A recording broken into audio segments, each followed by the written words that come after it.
안녕하세요. 은혜샘교회 성도 여러분, 최선정 목사입니다. 오늘은 6월 4일 느헤미야 9장부터 11장까지를 함께 살펴보도록 하겠습니다. 그러면 바로 1단계 본문 내용 파악하기를 시작하도록 하겠습니다.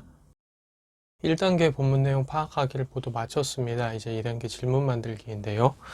9장 29절을 보면 삶을 얻는 주의 계명이라는 말이 나오는데 이게 구체적으로 무엇을 의미하는가? 이게 오늘의 질문이 되겠습니다. 네, 그럼 이제 3단계 질문에 대한 대답 찾기로 넘어가도록 하겠습니다. 3단계 질문에 대한 대답 찾기를 시작하도록 하겠습니다. 9장 29절에 여기 삶을 얻는 주의 계명이라고 얘기를 하고 있는데요. 이 삶이라는 게 생명을 얘기하는 겁니다. 그러니까 사람이 살아서 숨쉬게 하는 그런 어떤 존재적인 것을 얘기를 하는 거거든요. 그 주의 계명을 따르는 것으로 우리는 정말 생명다운 생명, 삶다운 삶, 존재다운 존재를 살아갈 수 있다라는 것을 얘기하고 있는 겁니다. 그러니까 이제 우리가 그냥 숨만 쉰다고 다 산다라는 게 아니죠, 사실상. 생명체로서 숨만 쉬고 있다라고 해서 우리는 그걸 삶이라고 부르지 않습니다.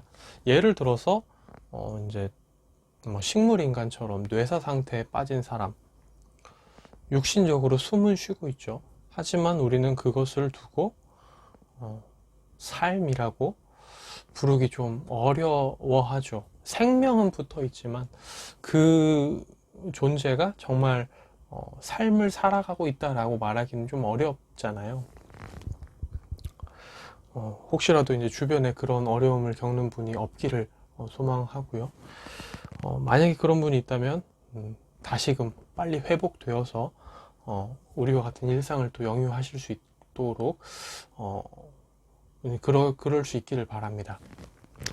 네, 그런데 이제 여기서 이제 삶을 얻는 이 주의 계명이라는 이게 우리가 단순히 숨만 쉰다고 살아간다는 게 아니라 존재다운 존재로서 사람답게 가장 살아가는 걸 얘기를 하는데, 여기서 삶을 얻는 주의 계명이라는 것은 결국 우리가 주님의 말씀을 따라 살아갈 때 우리는 창조된 피조물로서 창조된 목적에 따라 온전히 잘 살아가고 우리 삶의 어떤 주어진 방향대로 만들어진 인간이 만들어진 그 목적대로 살아간다라고 할 수 있다는 거죠. 그렇기 때문에 여기서 이 구절에서 어떻게 보면 이 설명이, 이 삶을 얻는 주의 계명이라고 하는 이 계명에 대한 설명이 사람의 본질에 대해서도 잘 얘기를 해주고 있는 부분이라고 할 수 있겠습니다. 그래서 정리하자면 삶을 얻는 주의 계명이라고 하는 것은 조금 말을 풀어서 얘기를 하자면 주의 계명을 따를 때에야 사람은 정말 사람답게 삶을 삶답게 살아갈 수 있다라는 말을 내포하고 있다라고 정리를 해볼 수가 있겠습니다. 네, 그럼 이제 4단계 본문 묵상하기로 넘어가도록 하겠습니다. 4단계 본문 묵상하기까지 모두 마쳤습니다. 이제 마지막 5단계 적용하기인데요. 저는 두 부분을 좀 많이 묵상을 하게 됐는데, 먼저는 오늘 질문하고도 관련이 있었던 부분입니다. 삶을 얻는 주의 계명이라는 부분인데요. 제가 참 좋아하는 비유 중에 하나가 이제 물고기 비유인데요. 물고기는 애초에 물 안에 살도록 창조되었죠. 물고기가 나는 자유를 찾아 떠날래 하고 물 밖으로 나오면 뜨거운 햇볕 아래 몸은 말라가고 죽을 수밖에 없습니다. 물고기가 가지고 있는 그 아가미는 물 안에서 숨을 쉬도록 만들어졌지 물 밖에서 숨을 쉬도록 만들어지지도 않았죠. 표면이라든지 신체 기관 같은 거, 신체 기관이 아니라 그 어류가 가지고 있는 그 생체 기관 같은 것도 보면 모두 다 물 안에서 살아갈 것을 전제를 하고 있습니다. 그리고 또 모든 그 수상 동물들도 그 물의 압력에 따라 살아가는 층이 다르죠. 어떤 수상 생물들은 굉장히 심해서 살아가고 어떤 수상 생명체들은 그 수표면 수면에서부터 100m를 살아간다든지 이런 식으로 구역이 나눠져 있죠. 수압에 따라서 적응하는 그런 어떤 생명체들도 달라집니다.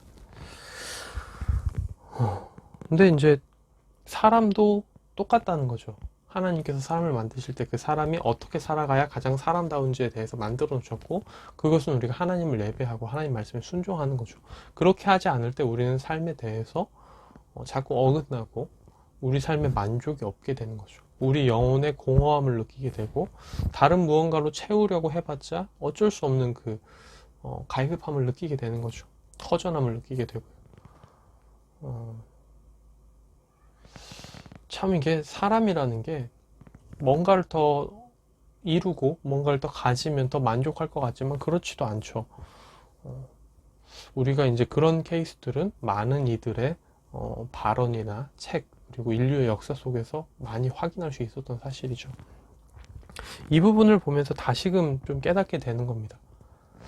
그래, 하나님의 말씀에 순종하여 하나님을 예배하고 하나님을 경배하며 하루하루를 살아가는 것이 가장 사람다운 행동, 가장 후회 없는 행동, 가장 삶의 만족도를 줄 수 있는 행동이다라는 것을 다시 한번 제 안에 새기는 거죠.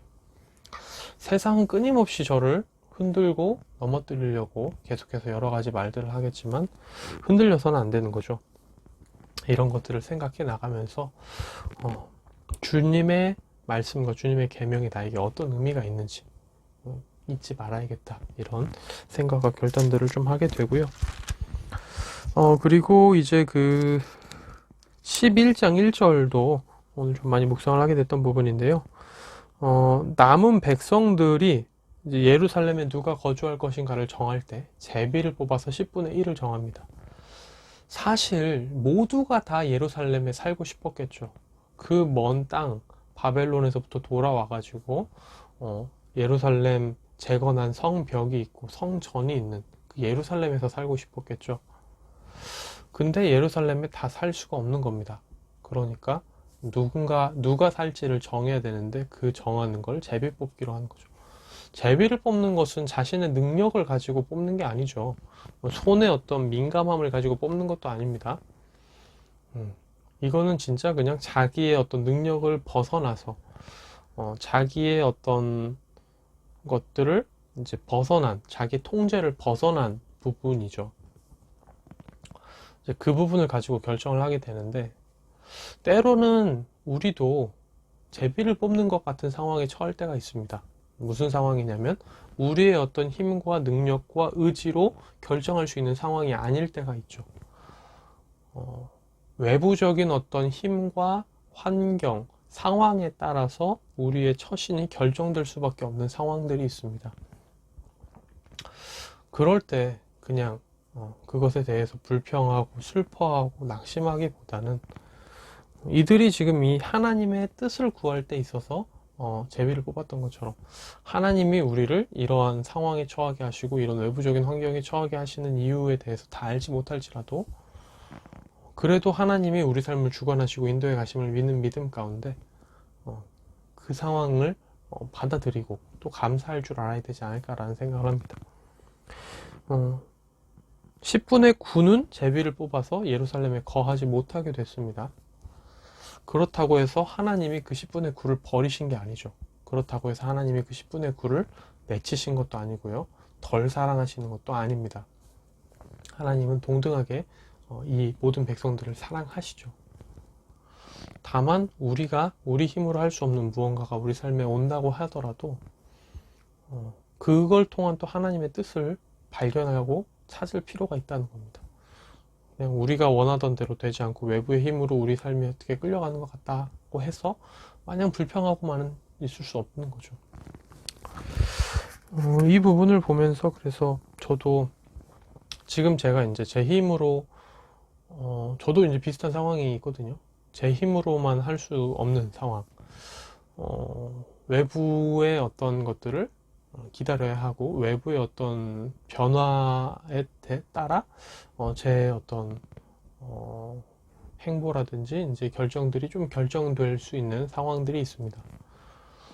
그런 부분에 있어서 사실 좀 많이 초조할 때도 있는데 때로는 좀 걱정될 때도 있고요. 근데 이제 그런 것들을 다 내려놓고 내가 내 힘으로 할 수 없는 부분에 대해서는 하나님이 다 인도하시고 하나님이 다 책임져 주시면서 한 걸음 한 걸음 나아가게 하신다는 그 믿음으로 불안하거나 초조할 때마다 기도함으로 하나님께 감사함으로 그 시간들을 보내야겠다라는 적용을 하게 됩니다.